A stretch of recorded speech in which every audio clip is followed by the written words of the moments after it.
কিভাবে একজন লোক অশুচি হয় আজকে প্রভুর শিক্ষা থেকে আমরা দেখব। এবং এই ঘটনাটি লেখা রয়েছে মথি তার 15 অধ্যায় 10 পদ থেকে। পরে যিশু লোকদের ডেকে বললেন, আমার কথা শুনুন এবং বুঝুন। মুখের ভেতরে যা যায় তা মানুষকে অশুচি করে না, কিন্তু মুখের ভিতর থেকে যা বের হয়ে আসে তাই মানুষকে অশুচি করে। প্রভু যিশু বললেন যে আমার কথা শুনুন, এবং পরে একটি খুব ইম্পর্টেন্ট কথা বলল, বুঝুন। অর্থাৎ আমরা তো অনেকে শুনি প্রভুর কথা, প্রভুর বাক্য শুনি অনেক, কিন্তু বোঝার চেষ্টা করি না, ধ্যান করার চেষ্টা করি না। যখন আমরা বাক্য পড়ি, অনেকেই অনেক প্ল্যান করেন যে তারা বাক্য শেষ করবেন, এতদিনের মধ্যে শেষ করবেন, খুব ভালো উদ্যোগ। কিন্তু তার থেকেও বেশি ইম্পর্টেন্ট, আপনি শেষ করুন, কিন্তু বুঝে বুঝে আপনি পড়ুন। অনেকে চিন্তা করে আজকে আমি 4-5টা অধ্যায় পড়ে শেষ করে দেব, কিন্তু তারা বোঝার চেষ্টা করে না। তাহলে আপনার সেই 4-5 অধ্যায় পড়ার কোনো মানে নেই। বরং আপনি পদটা পড়ুন, মানে অল্প একটু পড়ুন, 4-5 পদ পড়ুন, কিন্তু বুঝে বুঝে পড়ুন। সেখান থেকে কি শিক্ষা পবিত্র আত্মা আপনাকে শেখাচ্ছে বা বোঝাচ্ছে বা শিক্ষা দিচ্ছে, সেটা সবথেকে গুরুত্বপূর্ণ। এইজন্য তিনি বললেন, শুনুন এবং বুঝুন। এবং তিনি আরো কি বললেন, যে আমাদের ভেতরে, অর্থাৎ মানুষের ভেতরে যেটা যায়, এটা মানুষকে অশুচি করে না। আমরা তো অনেক রকমের কথা বলি যে এটা খেলে অশুচি হয়ে যাবে, এটা করলে অশুচি হয়ে যাবে, ওটা করলে অশুচি হয়ে যাবে, যেটা ভেতরে যাবে। কিন্তু প্রভু বলছেন না, ভেতরে যেটা যায় সেটা অশুচি করে না, বরং ভেতর থেকে, মানে মুখ থেকে আমাদের যেটা বের হয়, এই বিষয়টি আমাদেরকে অশুচি করে। ভেতরের যে বিষয়গুলো আমাদের বাইরে বের হয়ে আসে, এই বিষয়গুলোর কারণেই আমরা অশুচি হই। সুতরাং এই শিক্ষা আপনি কিন্তু বাইরের আর কোথাও পাবেন না, একমাত্র বাক্য এবং প্রভু যিশুর কাছে এই শিক্ষা আপনি পাবেন। জগতের শিক্ষা এর উল্টো, কিন্তু প্রভু যিশু উল্টোটা বললেন এবং তিনি সঠিকটাই বললেন। এবং তারপরে দেখুন, তখন তার শিষ্যরা এসে তাকে বললেন, ফরিসিরা আপনার এই কথা শুনে যে অপমান বোধ করছেন, তা কি আপনি জানেন? উত্তরে তিনি বললেন, যে চারা আমার স্বর্গস্থ পিতা লাগাননি তার প্রত্যেকটাকেই উপড়ে ফেলা হবে, তাদের কথা ছেড়ে দাও। কি বললেন? যে শিষ্যরা এসে বললেন যে প্রভু, নেতারা, ধর্মীয় নেতারা, ফরিসিরা, আপনি এই কথা বলেছেন, তাই তাদের অপমানে অপমানে লেগে গেছে। কারণ তারা তো শিক্ষা দিয়ে আসছে যে যা কিছু ভেতরে ঢোকে, বা বিভিন্ন যে নিয়ম কানুন, এই নিয়ম কানুনগুলোই হচ্ছে আমাদেরকে অশুচি করে। কিন্তু তারা মুখ থেকে যে কথাগুলো তারা বের করছিল, বাজে বিষয়গুলো তাদের মুখ থেকে যখন বের হচ্ছিল, সেগুলো তারা অনেক ভালোভাবে নিচ্ছিল। কিন্তু প্রভু যখন তাদের বিপক্ষে হয়ে গেল কথাটি, তখন তারা মাইন্ড করলো, তখন তারা রাগান্বিত হলো। এই জন্য প্রভু তাদেরকে বললেন যে দেখো, স্বর্গস্থ পিতা যেই চারা লাগাননি প্রত্যেকটি উপড়ে ফেলা হবে। প্রভুর কাছ থেকে যা নয়, আজকে অনেক কিছু বেড়ে উঠছে আমাদের সাথে।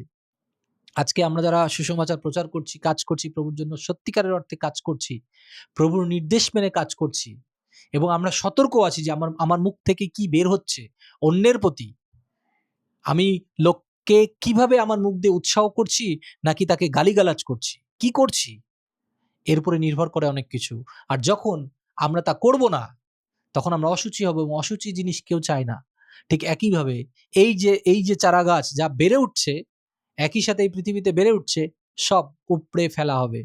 আর তাদের কথা কি বললো? এই যে ফরিসিদের কথা, প্রভু বলল, ওদের কথা ছেড়ে দাও, কান দিও না, ওদেরকে নিয়ে বেশি ব্যস্ত হতে হবে না তোমাদেরকে। প্রভু বললেন, তোমরা আমাকে শোনো, আমাকে বোঝো। এই জন্য বললো যে তোমরা শোনো এবং বোঝো। দেখুন, অন্ধদের পথ দেখাবার কথা তাদেরই, কিন্তু তারা নিজেরাই অন্ধ। অন্ধকে পথ দেখাতে পারে না, তারা দুইজনই গর্তে পড়ে। অন্ধদের পথ দেখানোর জন্যই কিন্তু ধর্মীয় নেতা।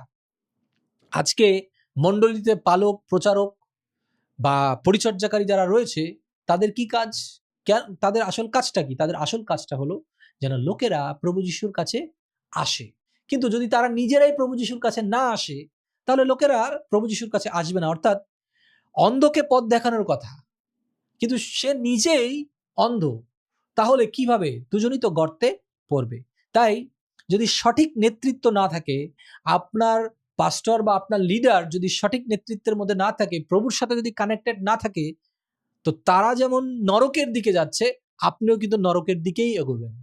তাদের জীবনে যেমন ব্যভিচার এবং বিভিন্ন অন্যায়, বিভিন্ন অত্যাচার, মিথ্যা কথা, ছলনা যেমন রয়েছে, আপনার জীবনেও তাই ঘটবে। তাই সতর্ক যে আপনি আসলে কার নিয়ন্ত্রণে রয়েছেন, অর্থাৎ কে আপনাকে পরিচালনা করছে, এটি কিন্তু খুবই গুরুত্বপূর্ণ। তাই এখনো কিন্তু সেই ফরিসিরা, সেই ধর্মীয় নেতারা রয়েছে যারা বিভিন্ন নিয়ম কানুন দেখায় এবং নিজেদের অন্যায়কে তারা অন্যায় মনে করে না, তারা সেটাকে সাইড করে লোকদেরকে কিভাবে দোষারোপ করা যায় সেটা চেষ্টা করে। তার মানে কি? দুজনই পাপী, দুজনই অন্ধ, এভাবে পথ দেখানো সম্ভব নয়। এজন্য দেখুন, তখন পিতর যিশুকে বললেন, আপনি যে দৃষ্টান্ত দিলেন তা আমাদের বুঝিয়ে দিন। যিশু বললেন, তোমরা কি এখনো অবুঝ রয়েছ? তোমরা কি বোঝো না যে যা কিছু মুখের মধ্যে যায় তা পেটের মধ্যে ঢোকে এবং শেষে বের হয়ে যায়? প্রভু যিশু তাদের শিষ্যদেরকে বললেন যে তোমরা বুঝতে পারছো না এই কথাটি? এখনো অবুঝ হয়ে রয়েছে। আজকে আমরা অনেকে অবুঝ হয়ে আছি। বাক্য বারবার পড়ছি, প্রচারকের বিভিন্ন প্রচার শুনছি, তারপরেও আমরা অনেক সময় অবুঝ হয়ে থাকছি। তাই আমি বলবো যে সবসময় পবিত্র আত্মার লিডিং এ আমাদের চলা উচিত। তাহলে আমরা বুঝতে পারবো বাক্য অনুসারে এবং জীবনযাপন করতে পারবো বাক্য অনুসারে। আমাদের পেটের মধ্যে যা কিছু যায়, আমরা প্রতিদিন যে খাবার খাই বা যা কিছুই আমরা আমাদের ভেতরে ঢুকাই না কেন, তা একসময় বের হয়ে যায়। প্রতিদিন আমরা যখন বাথরুমে যাই তা আমরা বের করে দিই, ঠিক না? যা খাওয়া হয়, অর্থাৎ পেটের মধ্যে যা যায়, পেটের মধ্যে যায়, পেট থেকে তার সেটা মুখ দিয়ে বের হওয়া সম্ভব নয়। তো এখানে এই জন্য বলছে, কিন্তু যা মুখের ভেতর থেকে বের হয়ে আসে তা অন্তর থেকে আসে, আর সেগুলোই মানুষকে অশুচি করে। যেটা আমি মুখ থেকে বের করছি তা আমার অন্তর থেকে আসে, পেট থেকে নয়। পেটের মধ্যে তো খাবার, আমরা কি প্রতিদিন আমাদের খাবার মুখ দিয়ে বের করি? না। তাহলে আমরা মুখ দিয়ে আসলে কি বের করি? আমাদের মুখ দিয়ে আমরা বের করি যেটা আমাদের অন্তরের মধ্যে থাকে। যদি অন্তরের মধ্যে আপনার এই বাক্য থাকে, তাহলে বাক্য বের হবে। যদি অন্তরের মধ্যে আপনার জগতের কোনো বিষয় থাকে, তাহলে সেই জগতের বিষয় বের হবে। আপনি যদি একজন বিজনেসম্যানের কাছে যান, দেখবেন সারাদিন তার মুখের মধ্যে বিজনেস বিষয় নিয়ে কথা হচ্ছে। যদি আপনি একজন ডক্টরের কাছে যান, সে ডক্টর রিলেটেড বা মেডিকেল রিলেটেড কথা সবসময় বলতে থাকবে। অর্থাৎ যে যেরকম, তার মানে যে যেভাবে মুখ দিয়ে তার কথা বের করে, অর্থাৎ তার অন্তরে সেই বিষয়গুলো রয়েছে। আর যদি আপনি একজন সত্য প্রচারকের কাছে যান, সে সবসময় আপনাকে সত্য যা বাক্য আমাদেরকে শেখায় তাই তিনি তুলে ধরবেন। এই জন্য বলা হচ্ছে যে তোমরা বোঝো, শোনো এবং বোঝো। তাই আজকে আমি আপনি, এই জগতের অনেক কিছু আছে, সেগুলো বাদ দিন। বাদ দিয়ে আপনার অন্তরের মধ্যে প্রভুকে যখন আপনি ধারণ করবেন, আপনার মুখ থেকে প্রভুর কথাই বের হবে। অন্যকে অনুৎসাহিত করা নয়, অন্যকে কষ্ট দেওয়া নয়। মুখ থেকে এমন কথা বেরোবে যা অন্যকে উৎসাহ প্রদান করবে এবং মণ্ডলীকে গেঁথে তুলবে, পরিচর্যাকে গেঁথে তুলবে। প্রভুর কথা সেই মুখ বলবে। মুখ কেন বলবে? কারণ অন্তরের মধ্যে প্রভু যিশু আছে বলেই মুখটা বলবে। তাই আপনি যেমন একটি আম গাছে জাম আশা করতে পারেন না, তেমন জাম গাছেও আম আশা করতে পারেন না। আমরা যা কিছু এই অন্তরে বুনি, অর্থাৎ যেই চারা, যে বীজ আমরা অন্তরে বুনি, সেই বীজ ফল হয়ে মুখ দিয়ে আমাদের বেরিয়ে আসে। তাই যদি প্রভুর বাক্যকে আমরা অন্তরে ধারণ করি, আমাদের মুখ থেকে প্রভুর বাক্যই বের হবে। যদি আমরা ভালো কিছু গ্রহণ করি, তাহলে মুখ থেকে ভালো কিছুই বের হবে। আর যখন আপনি দেখবেন রাস্তাঘাটে বিভিন্ন লোকজন থাকে, বিভিন্ন রকম গালিগালাজ করে, অন্যকে অভিশাপ দেয়, অন্য বিপক্ষে অনেক রকম কথাবার্তা বলে, যখন আপনি তাদের সাথে চলাফেরা করবেন, আপনার অন্তরে সেই ধরনের বিষয় যুক্ত হবে, আপনার মুখ থেকে তাই বের হবে। That's why be careful. আর যখন আপনি সেই বিষয়গুলোকে বের করেন, তার ফলে আপনি অশুচি হন। কি করলে আপনি অশুচি হন? প্রভু যিশু নিজে মুখে সে কথা বললেন। কি বললেন? অন্তর থেকেই কি আসে দেখুন, মন্দ চিন্তা। অন্তর থেকে কি আসে? মন্দ চিন্তা। অন্তর থেকে কি আসে? খুন। অন্তর থেকে আসে সব রকম ব্যভিচার। অন্তর থেকে আসে সব রকম চুরি। অন্তর থেকে আসে মিথ্যা শিক্ষা এবং সাক্ষ্য, এবং অন্তর থেকে আসে নিন্দা। এই সবই মানুষকে অশুচি করে, কিন্তু হাত না ধুয়ে খেলে মানুষকে অশুচি হয় না। হাত ধোয়া নিয়ে খুব ব্যতিব্যস্ত হয়ে পড়েছিল নেতারা। হাত ধুয়ে খাওনি, ও তুমি তো অশুচি হয়ে গেলে। হাত ধুয়ে না খেলে আমার পেট খারাপ হতে পারে, অসুবিধা হতে পারে, শারীরিকগতভাবে সমস্যা হতে পারে, কিন্তু এটা অশুচি করে না। কিন্তু যখন আমরা মন্দ চিন্তা করি, যখন আমরা খুন করি, যখন আমরা সব রকম ব্যভিচার করি, যখন আমরা চুরি করি, মিথ্যা সাক্ষ্য দিই, মানুষের নামে নিন্দা করে বেড়াই, তখন আমরা অশুচি হই। এইভাবে আজকে প্রিয় ভাই বোন অনেকেই অশুচি হচ্ছে।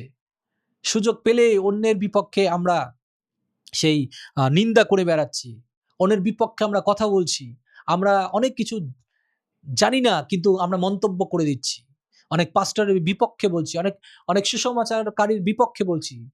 কিন্তু আপনি কতটুকু জানেন?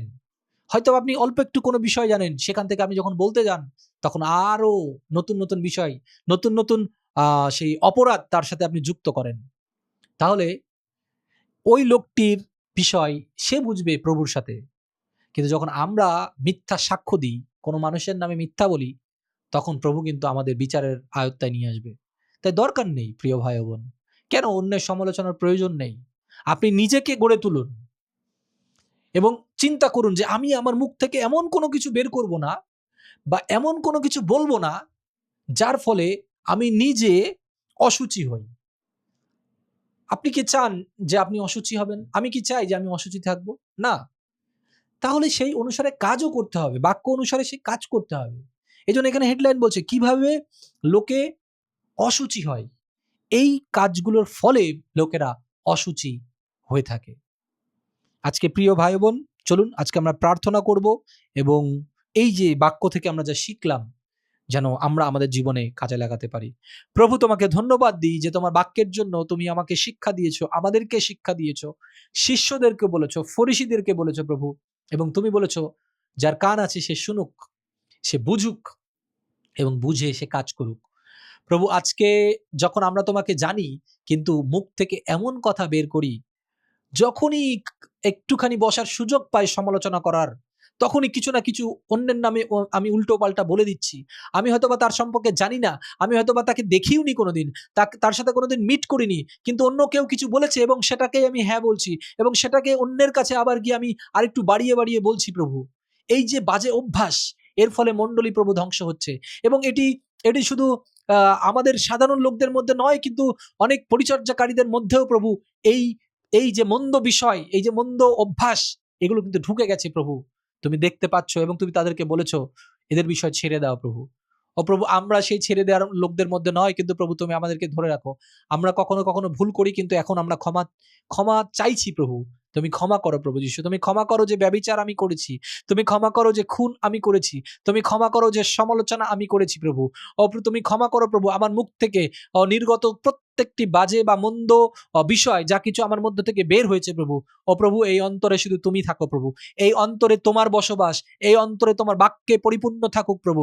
এবং প্রভু, আমি যখন কথা বলবো যেন তোমার কথা বলি, আমি যখন কাজ করবো যেন তোমার কাজ করি প্রভু যিশু, যেন লোকেরা দেখতে পারে, বুঝতে পারে যে প্রভু আমি অসুচি নয় কিন্তু সুচি প্রভু। তোমার রক্তে আমি সুচি হয়েছি, তোমার রক্তে আমি ধৌত হয়েছি, তোমার রক্তে আমি মুক্ত হয়েছি প্রভু যিশু। তাই তোমার আদেশ এবং তোমার নির্দেশ অনুসারে আমি আমার জীবনকে পরিচালনা করতে চাই প্রভু। তুমি সাহায্য করো যারা এই মুহূর্তে শুনছে এই বাক্যকে প্রভু, শুধু আমি বলছি বলে নয়, কিন্তু তারা ব্যক্তিগতভাবেও যেন এই বাইবেলের অংশগুলোকে যেন তারা ধায়ান করতে পারে, কারণ তুমি প্রভু প্রত্যেকের মধ্যে আলাদা আলাদাভাবে কথা বলতে পারো প্রভু, তুমি বলো প্রভু। তাই প্রভু তুমি শেখাও তোমার লোকদেরকে।